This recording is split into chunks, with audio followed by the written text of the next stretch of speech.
I'm working on renovating my house in the south of France. And when I say renovating, I mean turning it into a fantasy house that would make a minimalist designer really sweat.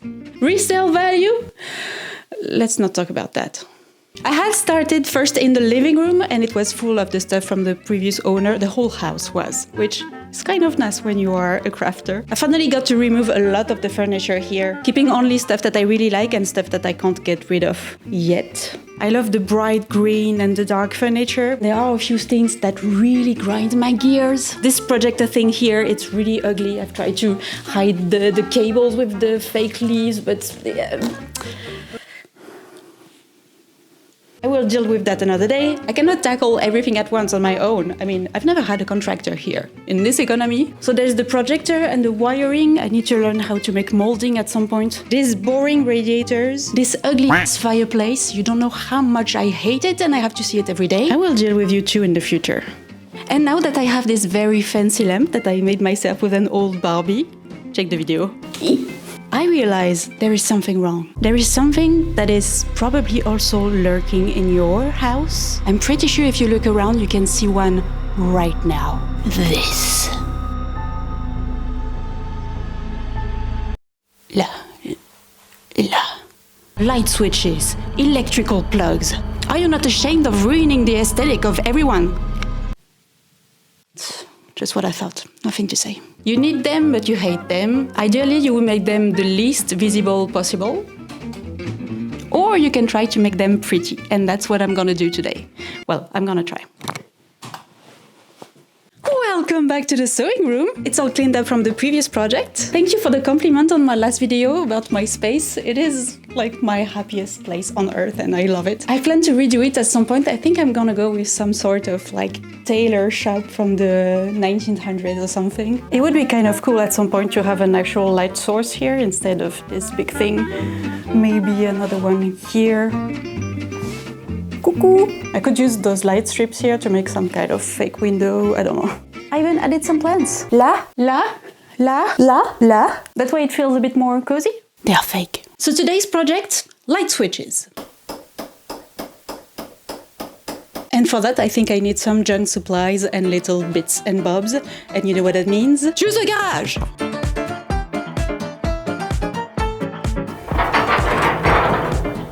Look like it, but I've been organizing a lot of stuff so people can come by and just pick up whatever they want. But I'm keeping some stuff for my own projects. Look at this fancy guy here. I've even organized all the screws and hardware. Except this box. This box is like the screws symmetry. I know there is some stuff that I want in here. I think I've been keeping too many picture frames.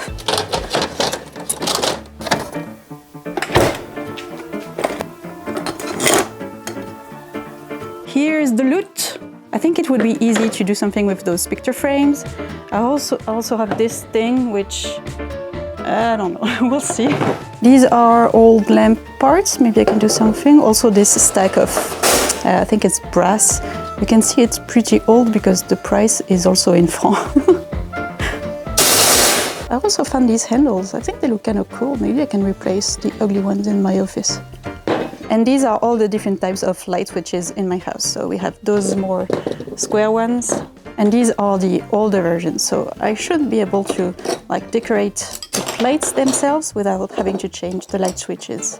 Garage scavenging accomplished. I now have a better idea of what is possible with what I have on hand. But now, crafting supply scavenging. So I've made a list of all the switches that I can turn in my house. I've scavenged some more stuff, this creepy thing. Maybe this. I have some plastic cutlery. We have this bag of toys, plenty of little animals and objects. And I have my box of molds. Yes, I do hoard a lot of silicone molds. You never know. Whenever I found some in a thrift store. See, 50 cents. 50 cents. There's even some that I made myself, like this one. Materials acquired. Scavenged. I'm gonna go grab a snack and scroll a little bit on Pinterest to organize my ideas. We have a plan.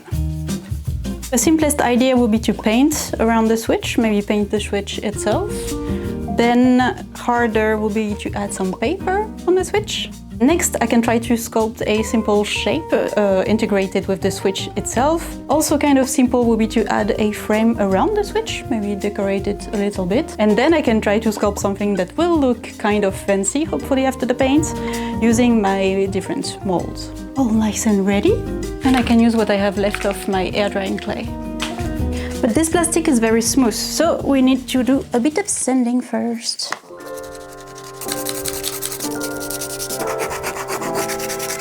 There are some raised elements, but they can be cut away with a box knife. Just be careful and don't cut your fingers. Now to sculpt the thing, I'm just adding first a layer of clay just to hide the square shape of the light switch. More and more until I achieve the perfect blobbish shape. I'm going to work on all the light switches at the same time because there are so many steps that require the medium to dry, which makes it more fun for me because I'm doing a ton of different things at the same time, but it also makes it more complicated to keep track of. So hopefully it will be more entertaining for you and not confusing. You tell me.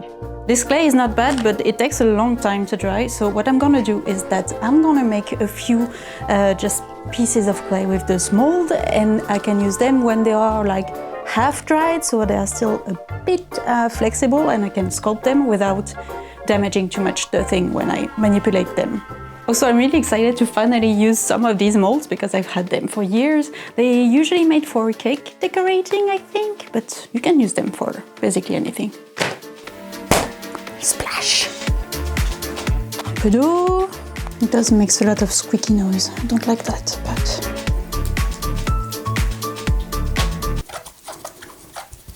Of course, a lot of my inspirations were in the whimsy-got realm, so let's do some skulls and bat things.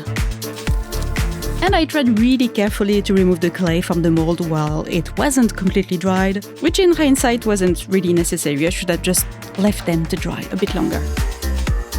Trying the same with the border mold things, total fail. No. Having a little plate to move around while I can put something to dry while working on another. I need this to lay flat before I sculpt, but this has a little dent on this side. So, this works nice. A lot of my inspo in my research, and actually a lot of inspo for the whole decoration of my house, I have so much Art Nouveau. I really love how it blends the more organic nature motifs, how it has a strong historical twist. It's very French as well, so, I mean, bonjour. Tu viens pour la leçon de français? And it also really reminds me of the fantasy decor, just elven kingdoms and Lord of the Rings movie sets. I really love Art Nouveau in general. So using those kind of leaf beads that I already have, they might be a perfect match for what I'm trying to do here. And also I already have plenty of those. So with a general shape of this plug plate, I can dispatch the leaves in a balanced way and just connect them with some vines and some stems and plant limbs. I don't know, I'm not a gardener. Hi, little plant. Next, I tried some kind of egg shape. I thought I would try to do some sort of Tamagotchi, but spoiler alert, it didn't work out. Yes, I broke it. I think the blobbish ones will be the easiest to make and also the weirdest. Which, I don't know your house, maybe that's what you want? The border things came out of the mold, but they had so many little bubbles and imperfections. I don't think clay is the perfect material for this specific ones. This is the Tamagotchi one, which started to crack a lot more than the others, so I'm trying to sand it to save it. I tried with some plaster to maybe fill up the cracks. And that didn't work so well, so I used the plaster to maybe make a sort of shell with the more liquid texture of it. Maybe gravity will just make it more smooth. Then the bigger blobbish one cracked as well. This clay is not really sturdy. I kind of managed to save it with some glue and just bandages on the back. I'm gonna be experimenting and failing a lot on this project. But that is part of the process. It is okay to fail. You will always learn something, but I understand that it is also very annoying. So clearly this isn't working very well. This clay is nice because it's very cheap, but it is not strong enough to hold its structure. So I need some kind of base below my switches. Probably just cardboard, that should be enough for the clay. And glue, of course. Let's just kill 2 of those already made switches. They wouldn't have lasted anyways.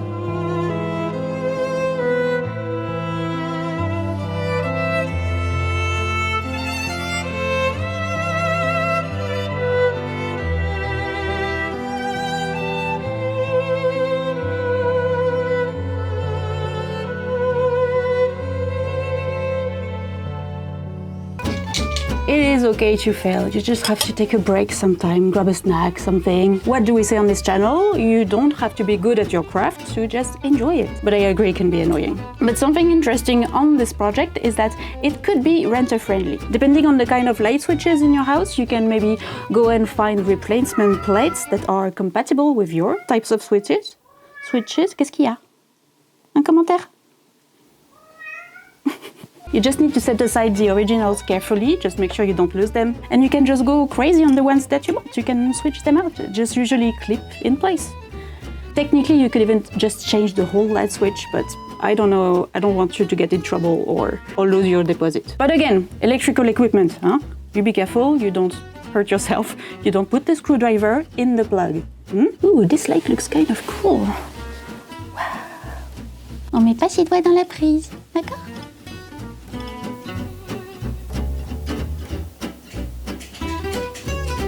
I'm using cheap cardboard. It doesn't have to be very sturdy or very good. It's just a base to have something for the clay to grab on. And with that I can use a thinner layer of clay, which I think is a good choice to make the whole thing lighter because it's just standing on the wall. It's not like glued on the wall. It has to hold its own weight. So let's just roll some clay like we are making pizza. And again, I'm a terrible cook. This is not over. Which is kind of a paradox, because I think I have good taste. Well, maybe not.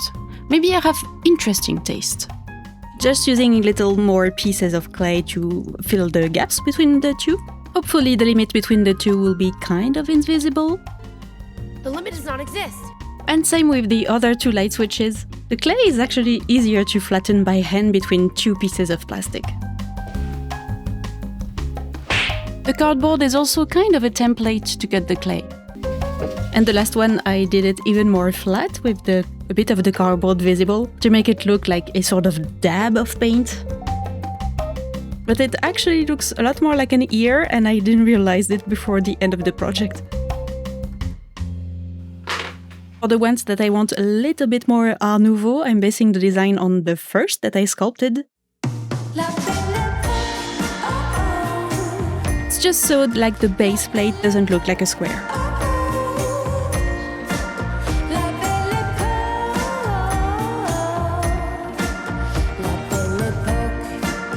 I just made a first rough layer of clay. I'm gonna leave it to dry for a few hours before I cut more into it and try to sculpt it. I found that it behaves better when it's a little bit more dry. Jumping to the 2 light switches that I want to turn into frames, these are probably the easiest to make. I just need some piece of cardboard to attach my image. Here I'm using a better one. I think it was actually the back of an actual frame, so perfect. But I got distracted by looking at another one of the light switches that was drying, and it looked kind of lumpy, which is fine. I mean, anybody can be a bit lumpy. But here I thought, what if I make it a bit more intentional? So I'm mixing a bit of sand into glue and trying to see what texture will come out of this. I'm telling you, this project is experimenting. The other blobbish light switches were kind of fine. So after cutting a little bit of the edges and sanding them, I can cover them in gesso. Hopefully that will make the surface a little bit more smooth and better for the paint. which is gonna be white, but it makes a difference. The Art Nouveau ones could use a bit more pop, especially on the edge, which is kind of ugly, so I'm trying to add a decorative border using an old cord that I had just lying around. That was a last-minute idea, but I think it worked perfectly in hiding the mess, and also with the paint, it's gonna match really well. I know it's not super obvious right now, but trust the process for most of those. The picture frame ones got a layer of thicker paper on them. The prints that I have found are just printed on regular paper, so I thought I would add just a layer of drawing, like thick paper, just to add some strength to that print. On the Art Nouveau one, I'll still have to make sure that I can screw them back into place. And with the clay being a little bit more hard now, it's perfect for sculpting. I mean, perfect to my sculpting abilities. I'm adding some little filigree pieces of resin just because I had them lying around and I thought it would make the little corner, the little point a bit stronger. Probably not necessary, I just had them. With the glue around the cord being dry, time to add a first layer of gesso, and I do have a crack. I mean, we all do, but there is also one on my light switch. So I looked for ways to make the gesso a bit thicker. Hopefully it will fill up those tiny cracks. And for that I'm using some expired maïzena, which is the name of cornstarch we have in France. I think it worked pretty well. So adding a layer of this thicker gesso all around those light switches, it helped filling up those cracks, but also it helped kind of smoothing things and blending everything together. I think it's really helping making the whole plate a bit more realistic, like it was made of ceramic. I mean, that's kind of the effect I wanted to achieve in the end. I'm cutting pieces of old painting prints that I had around just to match the size of the picture frames. I'm getting rid of the paper on the opening of the switch, which will help setting the position of the light switches on the image, so I don't end up with the switch itself on the face of a character or something. And now that I think of it, I think it might be actually hilarious, but too late. My second frame is made of actually 3 images, which will blend the light switch even more with the decor. I think it's an interesting design, but it will make the switch itself harder to find. I feel a bit sorry for my future guests having to go on a treasure hunt for the lights when going to the bathroom in the middle of the night. The images themselves are glued in place on the plate, and I will just varnish them later to make sure that they don't get damaged, which might be decoration, but it might be the only decoration in the house that you actually need to touch. That's the whole point of it, I guess. So let's make the gothic one. I have my skulls and bats, and also these leftover resin pieces that I made in my molds years back. Now is the perfect time to use them. There's a little designing stage, just trying to decide where putting each of them and how big it is gonna be. And since I'm doing resin, especially UV resin, we need some protection. It is pretty nice to do because it goes so fast. You don't really have to wait for it to dry completely, you just need this little UV light. But again, highly toxic. The resin doesn't really dry, so I can have as much time as I want to work with it. I can adjust the little pieces while the thing is still liquid, and when I'm satisfied with the position, I cure them in place with the light. It's just that the little clay parts, they got normal glue on them because they are not transparent, so I can't cure the resin underneath with the light. Now that I'm happy with the shape, I'm just cutting out the excess of the cardboard. There is a bit of spillage of the resin, a bit too much, and I'm just cutting them with pliers. It goes out easily because it's quite thin. Okay, one tiny piece broke, but I can just glue it back with the resin. A bit of filing around the edge to make it all smooth and nice. A last little pass of UV light all over the thing. And of course I forgot to film, but I've left it hanging in the sunlight for a whole day after this. Back on the frames, let's open the holes for the buttons. I'm just filling the gaps with a little paint where the white cardboard is too visible. Same on this other frame where I did rip the paper a tiny bit. But it's not really visible now, so I think it's good enough. The Art Nouveau light switches, I want them for my living room. And if you remember the giant, ridiculous lamp that I made 2 months ago, I tried to emulate a bronze texture, which wasn't too bad. I really liked the effect. So a first layer of black on all of them, and I leave them to dry before the next phase. The blobbish ones got a coat of white. I know you barely see the difference on the camera, but paint is better than gesso. The one when I tried the sand texture, I didn't really know where to go. I thought maybe I should make it into a sort of stone. It's just black and white and don't really know where I'm going with this. Okay, some of my white blobs didn't end up really well, so I thought it would be an excellent opportunity to try a new technique. I'm adding first a few layers of a copper color. You'll see. This needs to dry, so let's go with the skull one. On this one, I want to try another technique, which is gonna be gold leaf. And I have an old mirror in my house, and underneath the gold leaf, I see that they are painting the base in red. It might make the gold pop even more, so I don't know, I've never done it, so I'm just gonna try. While this one dries, the ones that I want to make into bronze will get a little bit of oxidation with. I'm using a bright turquoise for this. You don't need to go too heavy just to have the effect. This color can just stay a little bit in the nooks and crannies of the sculpture. And with that done, I can just rub my dark gold on it. It's just a dry brushing technique, so you really don't need a lot of paint for that. This still ends up a little bit splashy, so I'm just adding some finishing touches with a thin paintbrush. I add a layer of varnish on all of my sculptures. This will really help protect my work. Protect the paper and make it look a bit more fancy and less DIY. Now let's do some gold leaf. I've had this pack of gold leaves for like 15 years. Gold leaf can be not that expensive because it is so thin, it's basically one atom of metal. So you can find actual gold leaf quite cheaply, and I think this one might even be like copper. So as fancy as it sounds, it's quite a cheap technique. The piece gets a thin layer of glue all around it, and I have to let it dry for a few minutes. Then we can apply the leaves. The sheets. The shiny thing. It is so thin and delicate and lightweight. Do not do that next to a window. Do not even breathe too hard on it. You can barely hold it with your fingers. You need to use some brushes, some dry brushes.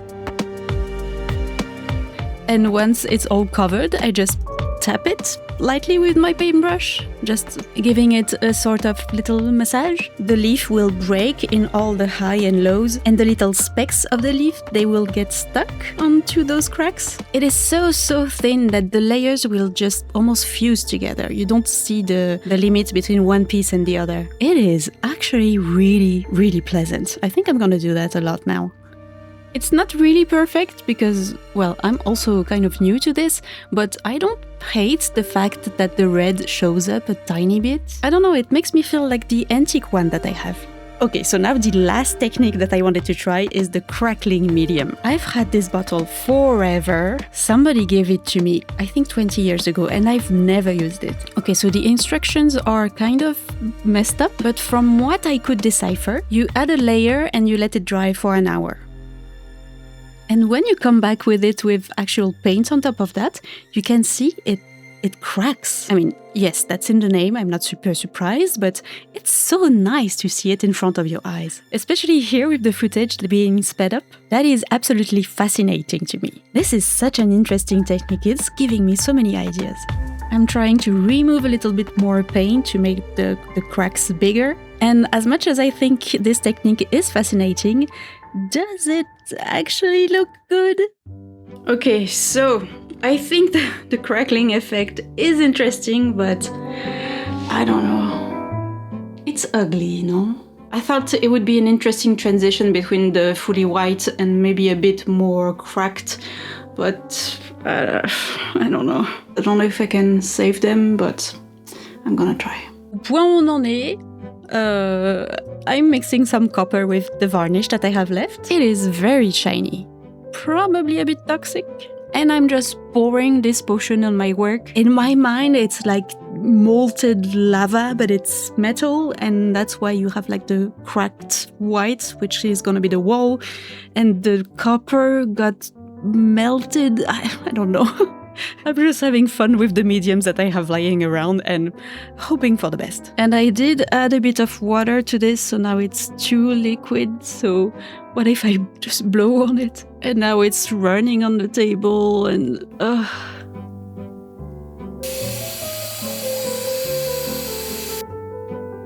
I don't know if I saved them, but I think we have a happy accident as well. The copper actually oxidized, so now I have this wonderful color. It's actually coming from the metal. I don't know if I saved them. Honestly, you tell me what you think about them, but still, I've learned something new, and I think it's interesting, you know, in a art way, in a scientific experiment way. So I think the crackling technique is extremely interesting. Does it look good here?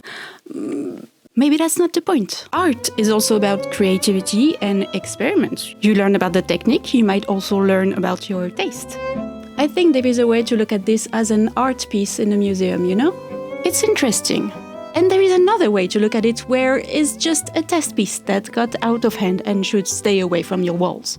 I don't know what to think of it, but it is going on my walls. I will give it to you to interpret the result. People have different tastes. That's what makes the world interesting.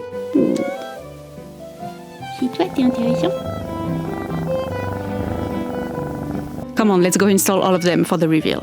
Subscribe. Don't forget, subscribe.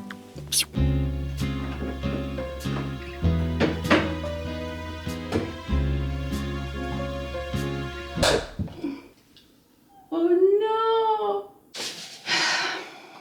I am so dumb. There's not enough space here.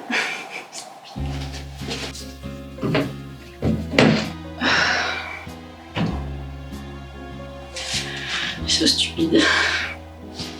21 degrees and sunny, just the way I always wanted.